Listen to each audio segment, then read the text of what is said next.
Warahmatullahi wabarakatuh, bosku. Sepuku sila suruh kumandang. Si runtuh siki si pemang si bawa ya Iqbal Usman di channel Ogi Tuleng. Kali ini kita akan membahas salah satu tokoh yang ada di tanah Bugis, pahlawan, pendekar, raja yang ada di tanah Bugis yang biasa disapa Lamak Dukeleng, Pamaradekai, Wajo Nato Wajo. Jadi Lamak Dukeleng ini salah satu putra dari Arung Peneki, Lamateso, Tomat Detia, dan ibunya bernama Wetan Riangka Arung Singkang. Jadi sapaan Lamak Dukeleng biasa disebut Arung Singkang, biasa juga dipanggil Arung Peneki dari kedua orang tuanya ini. Kemudian pada saat pemerintahan Raja Bone Lapatau Matanatika pada tahun 1713, Raja Bone mengadakan yang namanya acara pemasangan giwang Matedo putrinya yang bernama Iwale.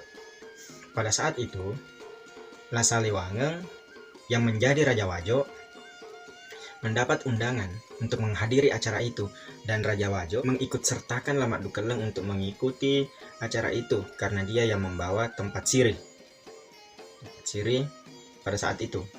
Dan sampainya di acara itu di Cenrana, ada beberapa acara-acara dalam acara itu ada yang maburu jonga, berburu jonga, bahasa Bugisnya jonga. Kemudian engkato mapak bite manu.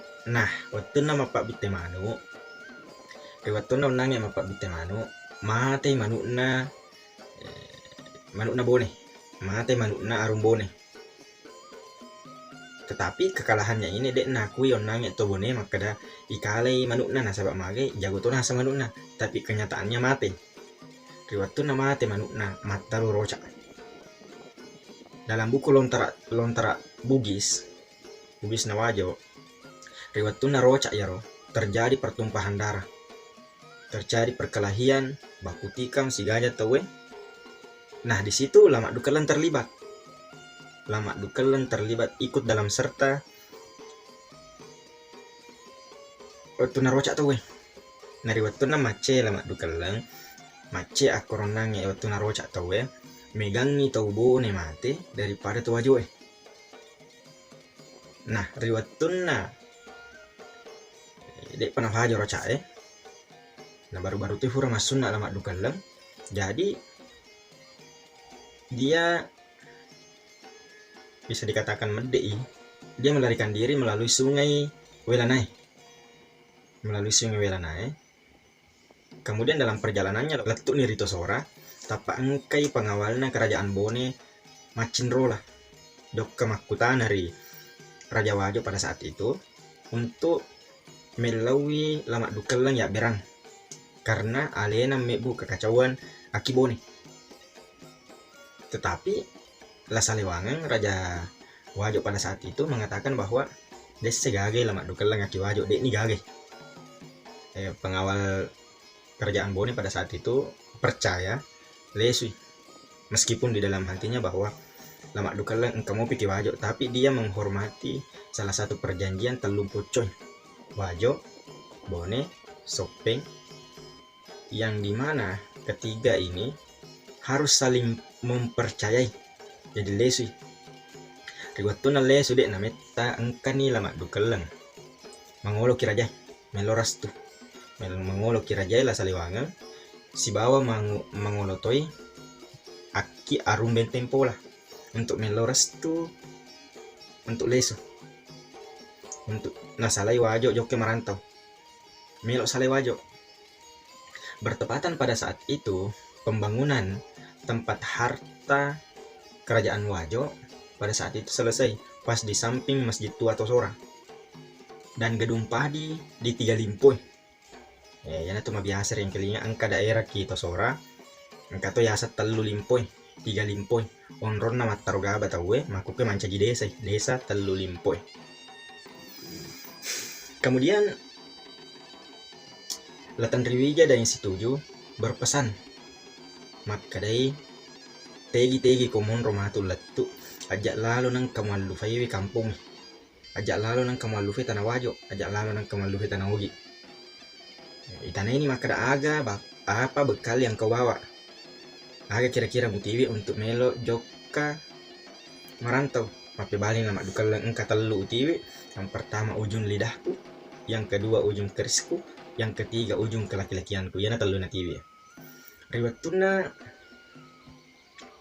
jokana berangkat dari Peneki ke Johor. Esi runtuk si bawa sila surna riasan daeng matakko, orang yang paling kaya pada saat itu di Johor.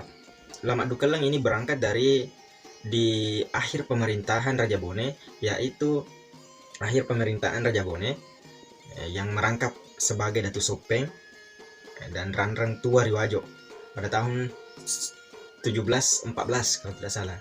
Ya, 1714 dia merangkap sebagai Datu Sopeng dan Ranrang Tua Wajo.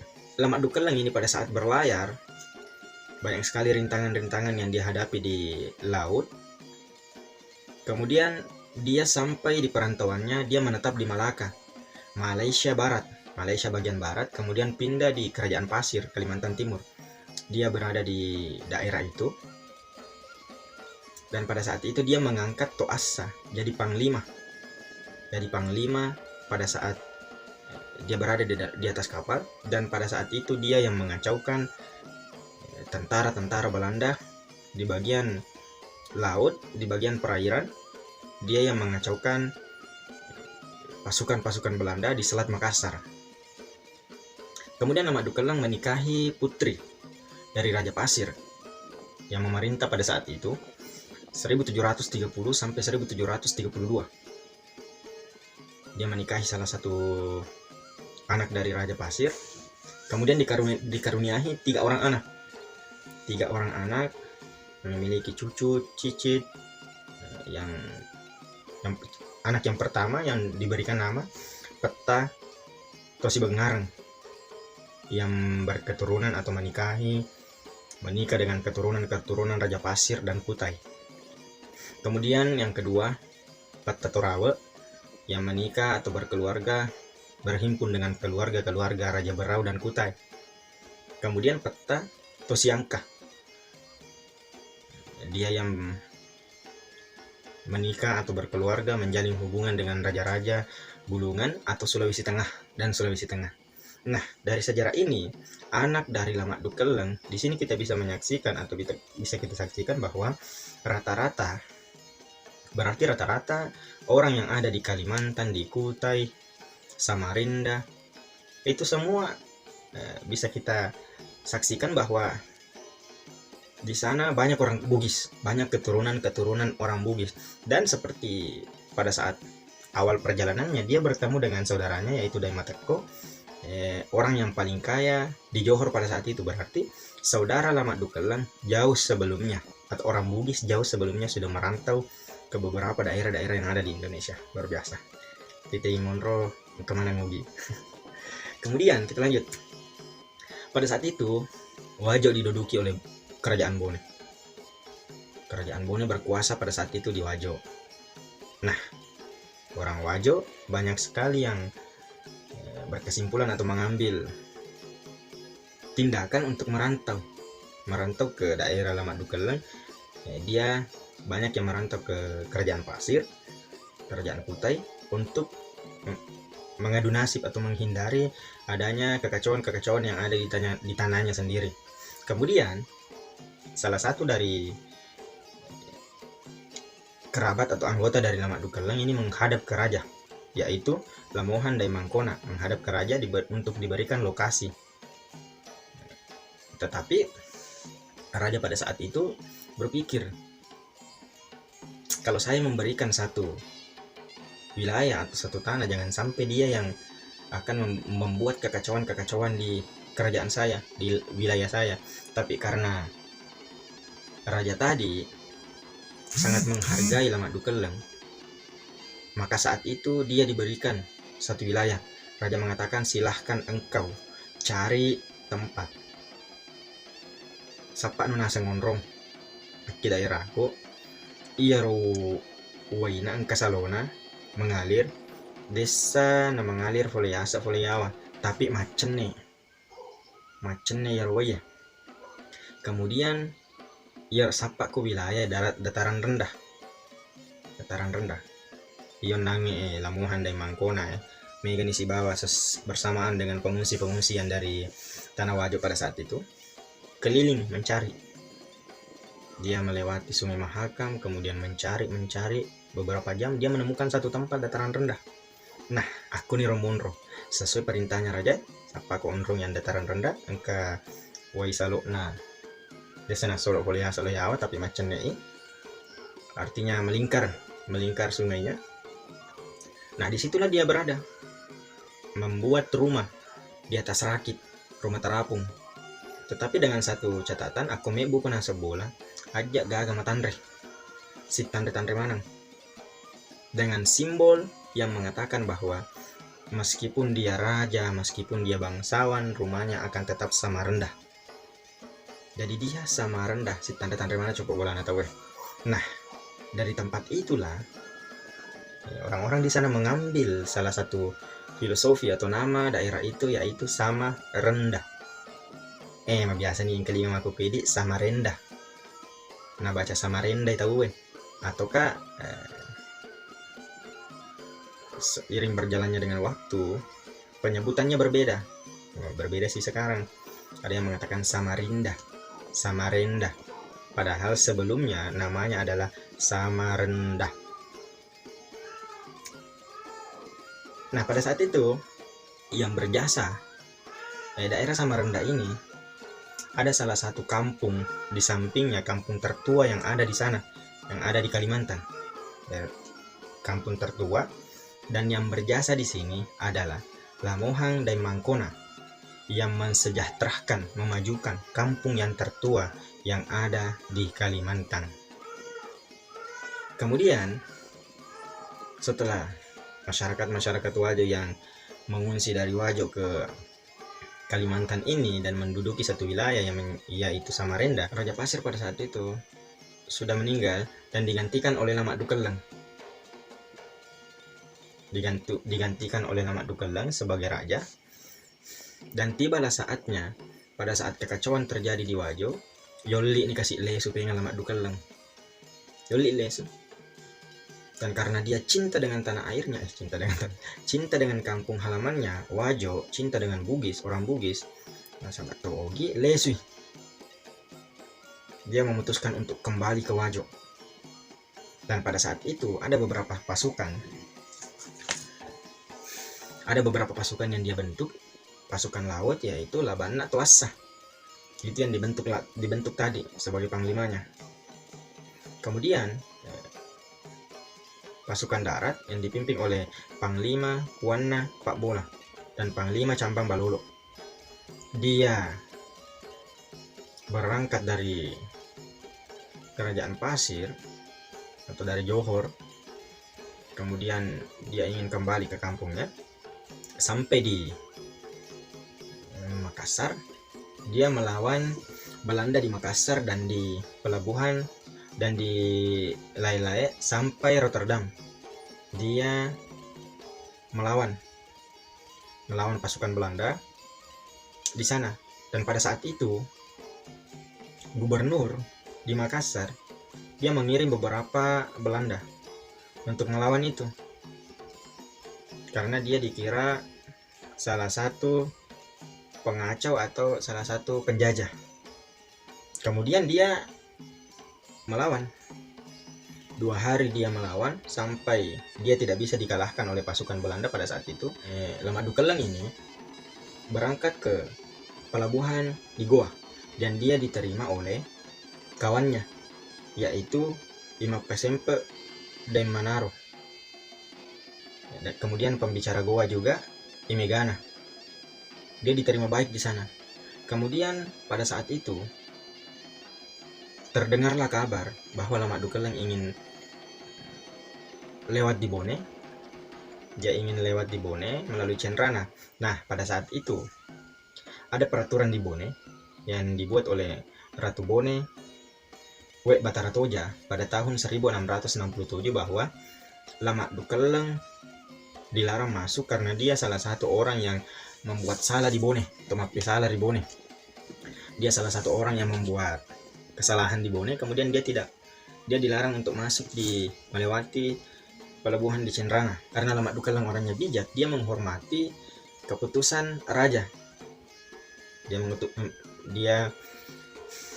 menghormati keputusan raja tersebut.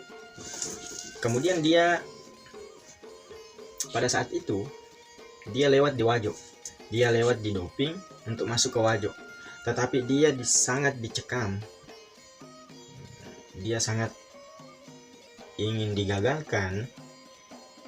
Karena kenapa? Dia sangat dicekam atau dihalang untuk melakukan yang namanya penyerangan. Ai metau tahu macam itu cap palaba untuk menyerang Lama Dukeleng. Kemudian seperti tadi dia masuk lewat Doping. Dia masuk lewat Doping, kemudian masuk ke Wajo karena dulu belum Wajo itu. Dia lewat Doping untuk masuk di Wajo. Kemudian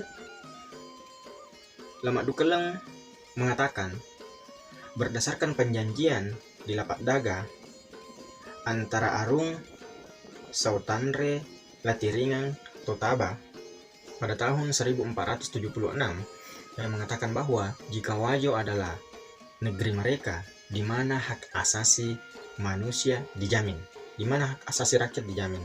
Nah, pada saat itu dia masuk lewat Doping tanggal 24 Mei 1736. Kemudian masuk ke Tosora. Karena kenapa? Dia menghargai perjanjian Talung Pocoy. Dia menghargai itu. Kemudian dia menghadiri persidangan di Tosora yang dihadiri oleh majelis-majelis atau petinggi-petinggi, atau bisa dibilang pimpinan dari perjanjian Talung Pocoy. Dia dihadiri di sana. Dia menghadiri acara persidangan tersebut, yang dimana kenapa dia meninggalkan tanah Wajo, kenapa dia melakukan yang namanya keributan pada saat itu di Bone, dan dia menjawab dengan jawaban-jawaban yang rasional. Nah, pada saat itu dia bebas dari perjanjian Talung Pocoy. Dia bebas karena kenapa? Pemimpin atau pimpinan, bisa dibilang yang pimpinan pengadilan Talung Pocoy itu tidak yang merasa bahwa Lama Dukeleng di sini tidak bersalah. Kemudian setelah itu dia dibebaskan, dia menuju ke Peneki. Dia menuju ke kampungnya, ke Peneki. Nah, di sana dia dihadang oleh tentara-tentara Belanda pada saat itu. Tetapi dia tidak bisa mengelak bahwa dia harus melawan tentara itu dengan beberapa ribu pasukannya. Nah, pada saat itu dia berhasil mengalahkan tentara-tentara Belanda. Dia berhasil memukul mundur pasukan-pasukan dari kerajaan-kerajaan lainnya. Nah, pada saat itulah kerajaan Wajo terbebas dari penjajah-penjajah. Maka dari itu Lama Dukeleng disebut atau diberi sapaan Peta Pamaradekai Wajona Towajoe. Kemudian dia dilantik di Paria pada hari Selasa 8 November 1736.